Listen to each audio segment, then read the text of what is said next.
Present time में investment के लिए म्यूचुअल फंड्स काफ़ी ज़्यादा पॉपुलर माने जाते हैं, लेकिन म्यूचुअल फंड्स में भी फ्लेक्सी कैप कैटेगरी इन्वेस्टर्स के बीच में काफ़ी ज़्यादा पसंद की जाती है, क्योंकि फ्लेक्सी कैप में फंड मैनेजर को किसी भी मार्केट कैप की कंपनी में इन्वेस्टमेंट को लेकर कोई भी रिस्ट्रिक्शंस नहीं होती। सो यहाँ पर मार्केट अपॉर्चुनिटीज़ का बेनिफिट उठाकर बेटर रिटर्न्स बनाने के चांसेस काफ़ी ज़्यादा हाई होते हैं। तो आज इस वीडियो में हम 3 डिफरेंट फ्लेक्सी कैप फंड्स को कंपेयर करने वाले हैं, जिसमें कि Parag Parikh flexi cap fund, Quant flexi cap fund और Motilal Oswal flexi cap fund शामिल रहेंगे। साथ ही हम ये भी बात करेंगे कि इनमें से कौन सा फ्लेक्सी कैप फंड बेस्ट है और किस प्रकार के इन्वेस्टर्स के लिए कौन सा फंड बेस्ट रहेगा। तो चलिए कंपैरिजन की शुरुआत फंड्स की बेसिक डिटेल से करते हैं। पराग पारिक का फंड 2013 में लॉन्च हुआ था, क्वांट का 2008 में और मोतीलाल का 2014 में, यानी कि ये तीनों फंड काफ़ी पुराने हैं और इन तीनों में न्यू फंड एज रिस्क मौजूद नहीं है। तीनों फंड फ्लेक्सी कैप फंड्स हैं। सो यहाँ पर ये तीनों फंड्स निफ्टी 500 TRI को बेंचमार्क के रूप में फॉलो करते हैं। अगर तीनों फंड्स का लेटेस्ट AUM देखें, यानी कि किस फंड में कितना पैसा इन्वेस्टेड है, तो पराग पारिक का ये 98,541 करोड़ रुपीज़ है, क्वांट का 7,016 करोड़ रुपीज़ है और मोतीलाल का 12,418 करोड़ रुपीज़ का AUM हो चुका है। तो यहाँ पर पराग पारिक का AUM बाकी दोनों फंड्स के मुकाबले काफ़ी ज़्यादा है। हालांकि ये एक फ्लेक्सी कैप फंड है, सो यहाँ पर हाई AUM इतना बड़ा कंसर्न नहीं है। अगर तीनों फंड्स के डायरेक्ट प्लान का एक्सपेंस रेशियो देखें, तो ये पराग पारिक का 0.62% है, क्वांट का 0.61% है और मोतीलाल का 0.87% है। एक्सपेंस रेशियो जो होता है वो म्यूचुअल फंड की कॉस्ट होता है, तो यहाँ पर मोतीलाल का आपको सबसे महंगा पड़ेगा और सबसे सस्ता क्वांट फ्लेक्सी कैप फंड पड़ेगा। दोस्तों, आप यहाँ पर इन तीनों स्कीम्स के फंड मैनेजर्स की लिस्ट को देख सकते हैं, जिसमें कि आपको पराग पारिक में सबसे ज़्यादा स्टेबिलिटी दिखाई देगी, जिसमें कि फंड मैनेजर स्टार्टिंग से 7 में बने हुए हैं। चलिए इन तीनों फंड्स के लास्ट 10 ईयर्स के रोलिंग रिटर्न्स को देखते हैं। अगर पराग पारिक के रिटर्न्स को देखें तो इसमें 15 से 20% के रिटर्न्स 10 सालों के पीरियड में 100% टाइम्स आए हैं, जो कि काफ़ी बढ़िया कंसिस्टेंसी मानी जा सकती है। जबकि मोर देन 20% के रिटर्न्स 5 सालों के पीरियड में 48% टाइम आए हैं। कुल मिलाकर पराग पारिक के रिटर्न्स में काफ़ी अच्छी कंसिस्टेंसी है। अगर क्वांट फ्लेक्सी कैप फंड के रिटर्न्स को देखें तो यहाँ पर 3 सालों के पीरियड में भी मिनिमम रिटर्न्स नेगेटिव में 8% के हैं, यानी कि फंड ने कुछ ऐसा परफॉर्म किया है जिसमें कि कुछ सालों में इसके रिटर्न्स काफ़ी शानदार रहे हैं, तो कुछ सालों में काफ़ी ज़्यादा डल भी रहे हैं। जहाँ पर 15 से 20% के रिटर्न्स 10 सालों के पीरियड में 96% टाइम्स आए हैं और 5 सालों के पीरियड में ये 22% टाइम्स आए हैं। हालांकि यहाँ पर आपको पराग पारिक की तुलना में रिटर्न्स में थोड़ी कम कंसिस्टेंसी देखने को मिलेगी। अगर मोतीलाल के रिटर्न्स को देखें तो इसमें 12 से 15% के रिटर्न्स 10 सालों के पीरियड में 85% टाइम्स आए हैं और 15 से 20% के रिटर्न्स 10 सालों के पीरियड में 14% टाइम आए हैं। तो मोतीलाल के रिटर्न्स में यहाँ पर सबसे कम कंसिस्टेंसी है, वहीं पर इसके रिटर्न्स की रेंज भी थोड़ी कम है। हालांकि किसी भी एक साल के पीरियड में मोर देन 20% के रिटर्न्स यहाँ पर 35% टाइम्स हैं, जो कि सबसे ज़्यादा है। चलिए दोस्तों, आगे बढ़ते हैं और बात करते हैं कि यदि इन तीनों फंड्स में 10 साल पहले 5,000 रुपये की मंथली SIP स्टार्ट की गई होती, तो आज हमारे इन्वेस्टमेंट 6 लाख रुपए की मैच्योरिटी वैल्यू क्या होती। तो इसमें पराग पारिक में 17,94,000 रुपीज़ की मैच्योरिटी होती, क्वांट में 19,63,000 रुपीज़ और मोतीलाल में 13,91,000 रुपीज़ की मैच्योरिटी वैल्यू होती। तो यहाँ पर SIP के मामले में क्वांट के रिटर्न सबसे ज़्यादा हैं और मोतीलाल के सबसे कम हैं। दूसरी ओर यदि इन तीनों फंड्स में 10 साल पहले 1 लाख रुपए लमसम इन्वेस्ट किए गए होते, तो आज उसकी मैच्योरिटी वैल्यू 5,35,000 रुपीज़ होती, क्वांट में 6,14,000 रुपीज़ होती और मोतीलाल में 3,83,000 रुपीज़ की मैच्योरिटी वैल्यू होती। सो यहाँ पर लमसम के मामले में भी क्वांट के रिटर्न सबसे बेस्ट है और मोतीलाल के सबसे कम है। चलिए दोस्तों, अब इन तीनों फंड्स के ट्रेलिंग रिटर्न्स को आपस में कंपेयर करते हैं। लास्ट 10 ईयर्स में पराग पारिक के रिटर्न्स 18.25% के हैं, क्वांट के 19.81% है और मोतीलाल के 14.35% है। लास्ट 5 ईयर्स में पराग पारिक के रिटर्न्स 28.41% है, क्वांट के 35.30% है और मोतीलाल के 24.84% है। लास्ट 3 ईयर्स के रिटर्न्स को देखें तो ये पराग पारिक के 22.97% है, क्वांट के 23.44% है और मोतीलाल के 26.24% है। लास्ट 1 ईयर के रिटर्न्स को देखें तो ये पराग पारिक के 14.19% है, क्वांट के नेगेटिव में 3.45% है और मोतीलाल के 16.37% है। ओवरऑल देखें तो पराग पारिक और क्वांट के रिटर्न्स काफ़ी बढ़िया हैं, जिसमें कि मोतीलाल के रिटर्न्स काफ़ी पीछे रह जाते हैं। जहां पर मोतीलाल ने लास्ट 5 ईयर्स में अपने बेंचमार्क इंडेक्स के रिटर्न्स को भी बीट करके नहीं दिया है। हालांकि लास्ट 1-2 साल में मोतीलाल ने भी काफ़ी अच्छी रफ्तार पकड़ी है। वहीं पर लास्ट 6 मंथ्स का मार्केट देखें तो वहां पर भी पराग पारिक ने अपने पॉजिटिव रिटर्न्स को बनाकर रखा है।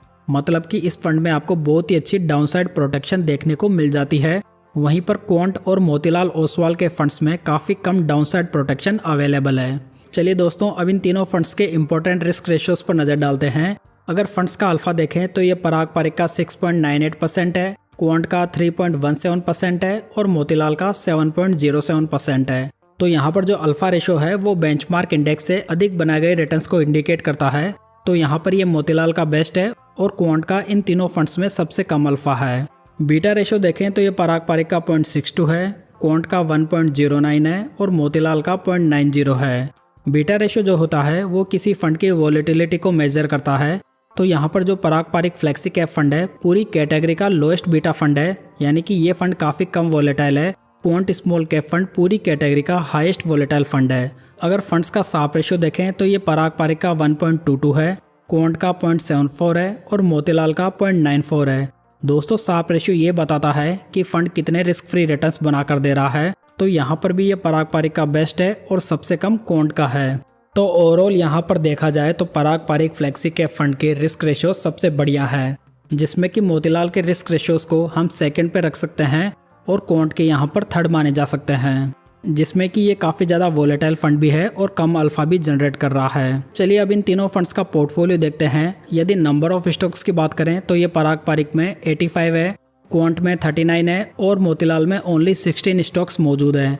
टॉप 10 स्टॉक्स का वेटेज देखें तो ये पराग पारिक का 51.03% है, यानी कि 85 स्टॉक्स होने के बावजूद भी इसका टॉप 10 स्टॉक्स का कॉन्सेंट्रेशन काफ़ी हाई है।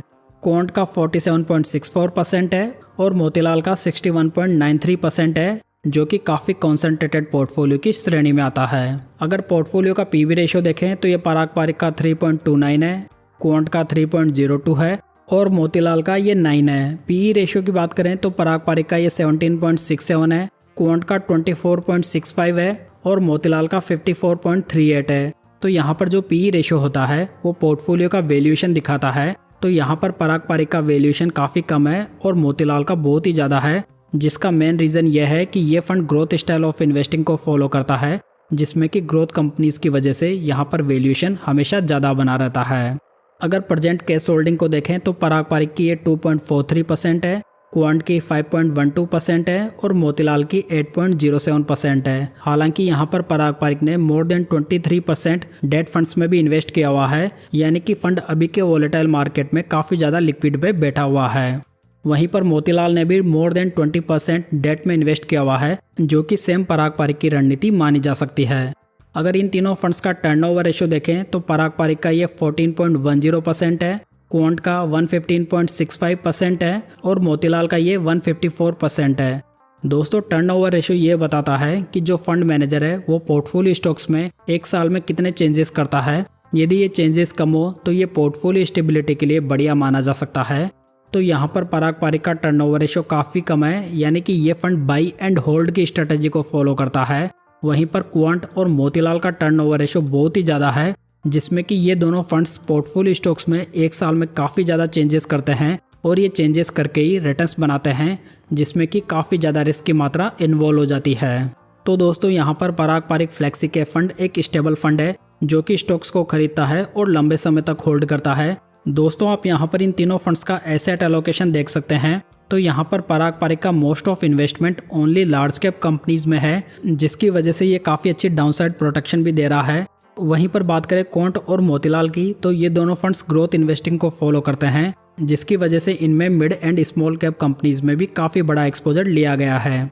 अगर सेक्टर वाइज हाईएस्ट एलोकेशन की बात करें तो ये पराग पारिक का फाइनेंशियल सर्विसेज, ऑटोमोबाइल, टेक्नोलॉजी और एनर्जी में है। क्वांट का energy, services, health care, construction और कंज्यूमर स्टेपल्स में है और मोतीलाल का technology, capital goods, financial, consumer और सर्विसेज में है।